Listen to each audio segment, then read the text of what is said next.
Hey all, it's your girl Fee, bringing you authentic conversation to feed your soul and make you whole. Welcome to a little of this and a little of that. So what is this all about? It's about real talk, real stories, and real growth. It creates an open space for honest conversations. Wherever you're tuning in from, thank you. Hey all, it's your girl Fee, bringing you authentic conversation to feed your soul and make you whole. Welcome back to another episode of a Likkle of this and a little of that. Where you tuning in from? Jamaica, Nigeria, Canada, wherever you're tuning in from, welcome back. So today's conversation is going to be a deep one. It's probably going to hit home for many of us. It's about relationship, connection, and intimacy. So brace yourself as we dive in. So for this episode, it's important that I make the disclaimer. It may trigger you and it may elicit some deep emotion.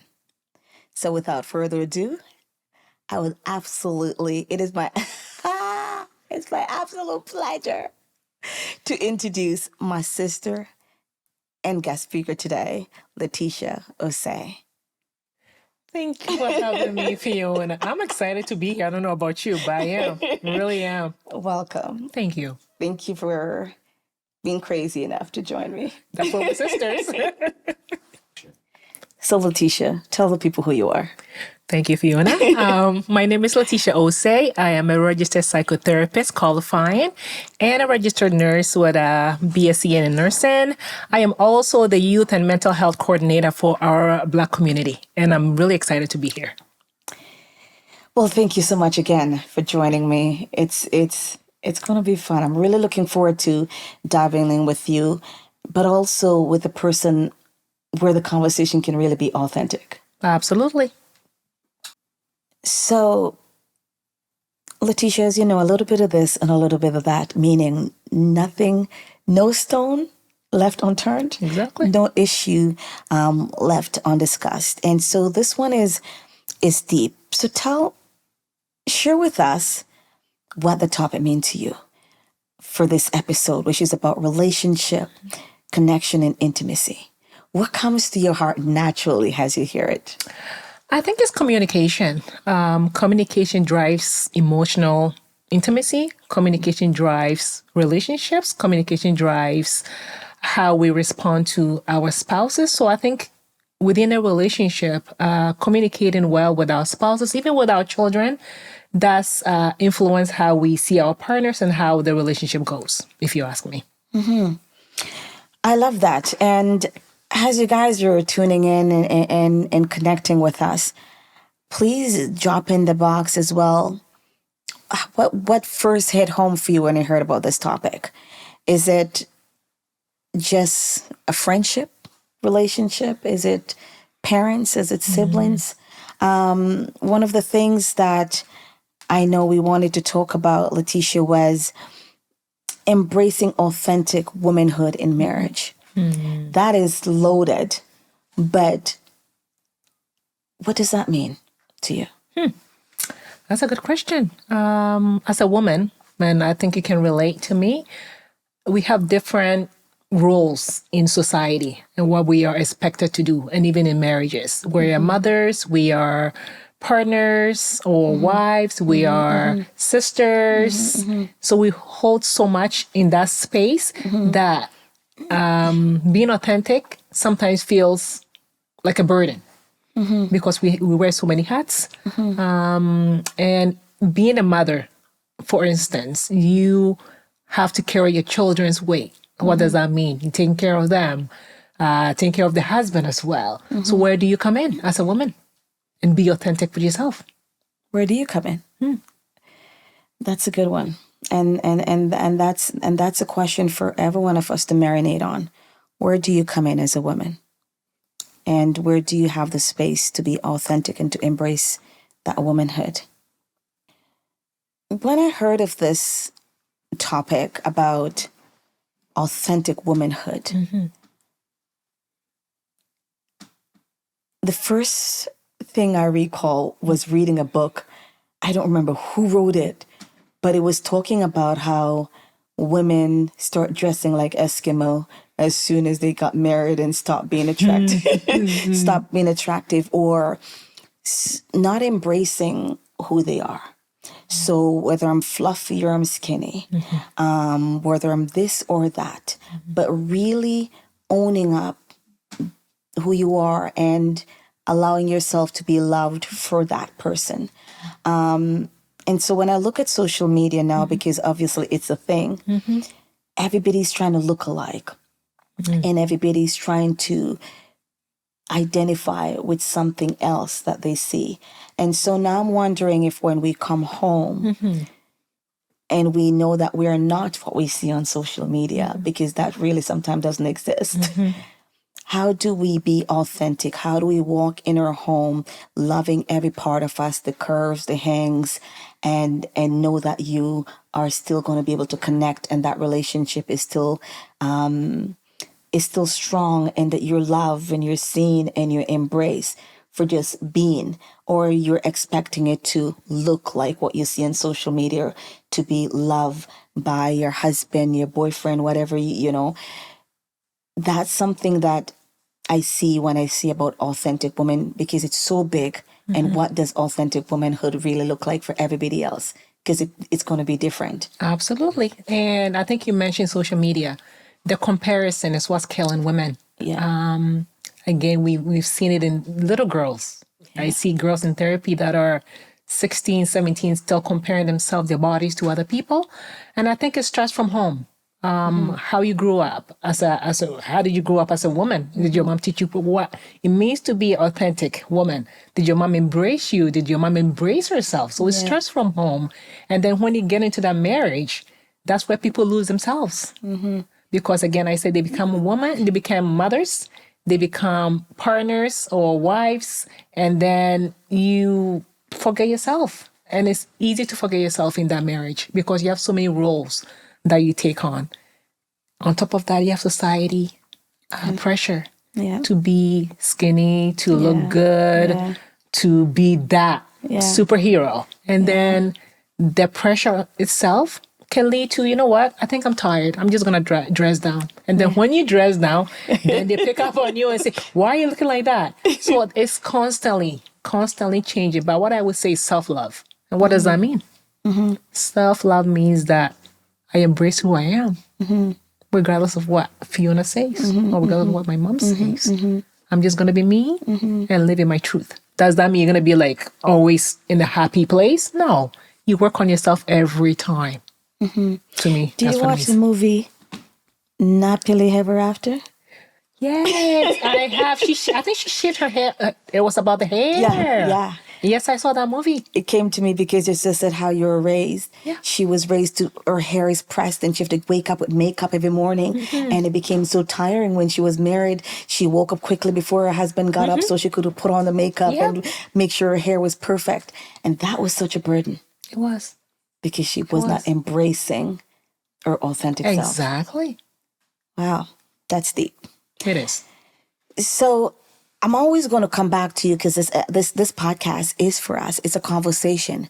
What is something that from this piece you're going to start embracing, or you're still struggling to embrace and want to get some tips on how to start to embracing every part of you? So share that with us, because we definitely think this is a conversation that will be continuous. Absolutely. So, like you just said, Leticia, it's almost like when a woman wears so many different hats and have so many different responsibility, the neglect of themselves start to pour over into their relationships around them, and even start to become evident in even how they carry themselves, which we know is going to affect everything. I want to share this proverb that I'm going to read here. Proverb 31:10 says, it talks about a woman who's worth more than rubies. She's someone who's diligent and care for herself and her family. And I love that it says care for herself before it says her family. Because as you know, I've always said to my family, I come first. before anybody else, because if I'm not well, I can't care for you.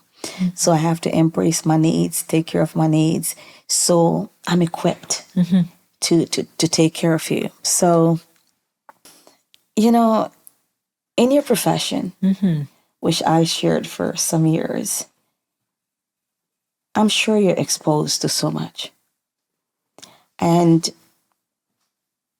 But I want you to share about how your professional skills helps you to disassociate. Because we just talk about a woman care for herself first and then her family. But it also, while that's just a scripture, in our life, you're caring for yourself, your family, and community. So the topic is on relationship, connection, and intimacy. What are some boundaries or things that you see that you have or you put in place to make sure that the relationship with yourself is healthy, the relationship in your home is healthy, even though you're taking care of the community who is carrying a lot of these heavy issues that you're providing support for? Wow, that's deep. Let's talk about deep. I think it's self-awareness. It's very important. You have to be aware of your body. Usually our body does communicate to us. Are you feeling tired? Why are you feeling tired? Have you been doing too much for the family? What about you? What are you doing to take care of yourself? And when I first met you, you said to me, Leticia, self-care, I don't play with self-care. And I said, oh, she speaks my language. Because I'm like, in therapy, I'm telling people, you got to take care of yourself. And people don't do that. So when you said that, like, I haven't texted in 16 years, I said, wow, good for her. So self-care is really important. And what does that mean? Usually people say, oh, I don't even know what self-care is. Again, we'll go back to your childhood. Did you see your mom taking care of herself? Did you see your mom resting for a day? So what you see is what you learn. So usually it's about psychoeducation. Okay. It's okay to slow it down. Because we go as women. We take care of the kids. We take care of the home. We take care of working women. We take care of the community. But then we allow us to take care of ourselves. And then we get burnt out. And when you get burnt out, you're no good. Like you said, I'm no good if I am not okay. So really it's about that self-awareness, knowing that, you know what? I need to take care of me first for me to be able to take care of other people. And I use this analogy in therapy. When you wake up, you have your glass full. Okay? You pour it to every single person. At the end of the day, you have nothing left. You're drained. How do you go on? So you pour a little into somebody's cup and you leave some for yourself. What does that mean? Take care of yourself. Because then when you come home, there's no space and energy for intimacy. And that's draining a lot of relationships now. People are too tired. They can't connect. Whether it's especially men, I have a heart for men, and I find that men, they're harder to build relationship. So they don't have enough connection outside of their home. So, you know, that connection that we need, whether it's outside or inside, by the time you come, people are exhausted and they don't get time for intimacy. They don't get time for building relationship and growing the marriage. And they don't get time for self-care or to connect. And I think I want us to wrap up with some tips on what people can do to maintain their connection, protect their relationship, and improve their intimacy. Great. Actually, you know, I was working with one client that I gave him homework to do. Take your wife out on a date that there's no interruption. Go for a walk. Sit by the lake. Have a conversation. Reconnect again. What does that mean? Talk about what's been going on for the week. Talk to each other. Again, communication is so important. Where are we lacking? Where do we want to go from here? Is it about maybe we haven't had intimacy in like a month? And I've had couples gone for like 3 months.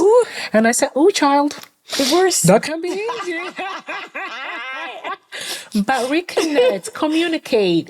Take yourselves out for dates and really be in tune with each other.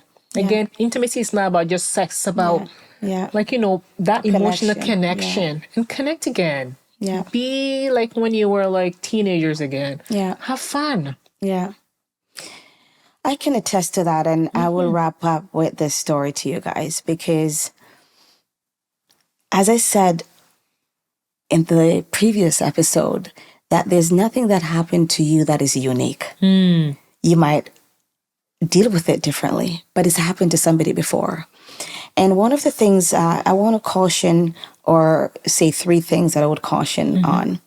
One is to pour your energy into external relationships versus your internal relationships. So what does that mean?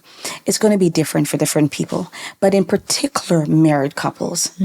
When you have the issues and you're lonely, talk to your husband, talk to your wife, talk to the person that you're with. Oftentimes, we're taking it out to somebody else. And so we start to have that kind of heart bond with others that we don't have here.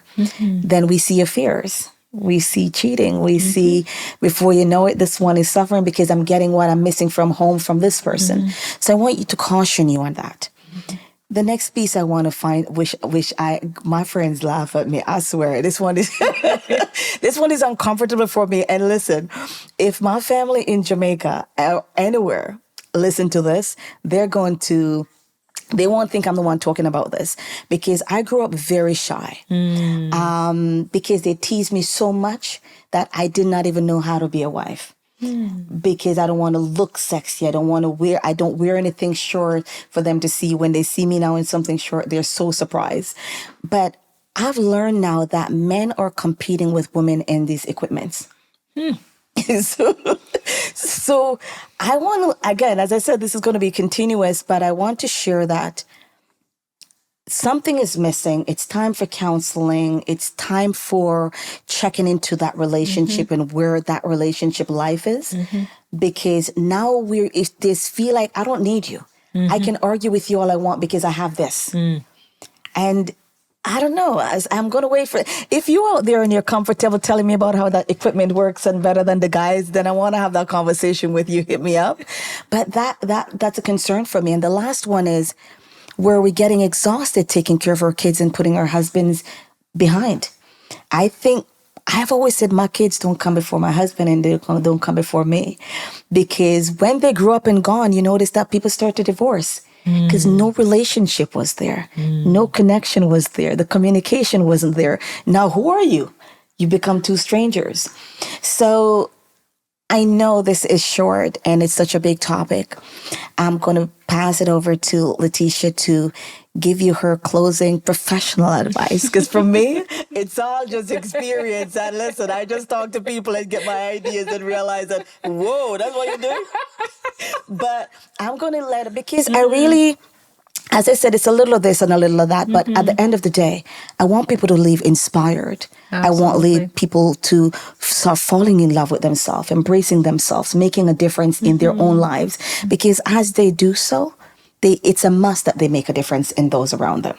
So you tell the people your last words on what you want them to do for this topic. I think you actually covered everything, honestly. But it's just, we're so busy with work, again, with the family, that we forget to nurture our relationship. The word is nurturing. What does that mean? Again, taking time out.